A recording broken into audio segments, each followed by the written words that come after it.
Ever notice when a sports team is winning, everyone is smiling and everyone's having fun?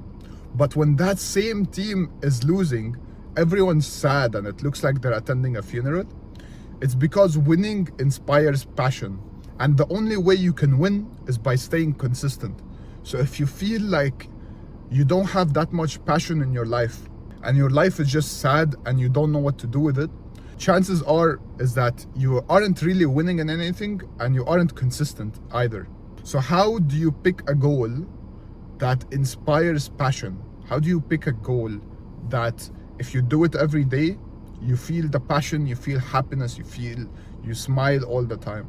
The way I found my passion, which was creating YouTube videos, was not by creating YouTube videos.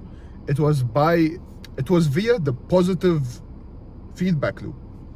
So the positive feedback loop is when you do something and then you feel good because you did it, and then it just keeps looping. You keep doing it because it makes you feel good. Whenever I do these YouTube videos, I end up, like, I don't check analytics, okay?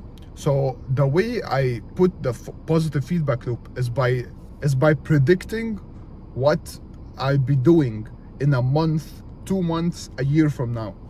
If I stay consistent, I know for a fact, if I stay consistent with YouTube and if I stay consistent with video, eventually I'll get to a point where I'm doing good in life and I'm happy and I'm like these influencers. So that's how I keep the positive feedback loop going.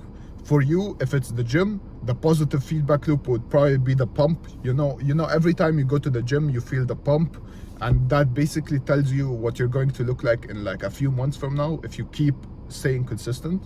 A positive loop for work would probably be the money you get, because you work and then you get the money and then you can spend that money on whatever.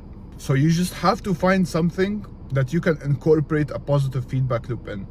And if nothing comes to your mind instantly, chances are you're probably distracted by Instagram or TikTok. That's why you have information overload, so you can't really process new information or create new ideas. There are two ways I got over this. Both of them require me not using TikTok or Instagram shorts or YouTube shorts. The first one is waiting until the end of the day when I'm in bed.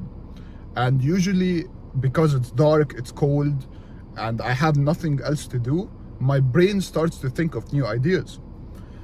The second thing is doing nothing for 7 days. So I actually recommend this. If you're starting out, you should do nothing for 7 days, and on the 7th day, you will feel like you want to do something. You feel like, I want to start a business, I want to make a YouTube channel, I want to make some money, I want to get fit. Whatever you feel like you have to do on the 7th day is whatever you want, is whatever will inspire purpose and will inspire passion. So genuinely, if you don't want your life to end up being like a funeral every day and you're just sad every single day, I recommend you just take 7 days. It's 1 week. Nothing, you're not gonna miss out on anything if you do this. 1 week, just wait until the 7th day. Don't do anything, no distractions, no YouTube, no Instagram, no going out. Don't do anything dopamine inducing, basically. Even if you want to take it extreme, I would say don't eat food that tastes good, because then you look forward to it. You can also try both. You can try doing the 7 day, and then every single day of that, you can like stay at night and see if you get any ideas. And the way you remember these ideas is not by opening your phone, because if you open your phone, the blue light is hitting you, your brain is gonna get tricked. Oh, what, it's morning. So you just take a notebook, do it the old-fashioned way. Take a notebook, write down whatever idea you're having, and then the next day you can review it. If you want to jumpstart your consistency journey so that your life doesn't end up being miserable and sad, I highly recommend you check out the first link. It's free, so you might as well do it. It's a quick 5 to 10 minute read, depending on how fast you read.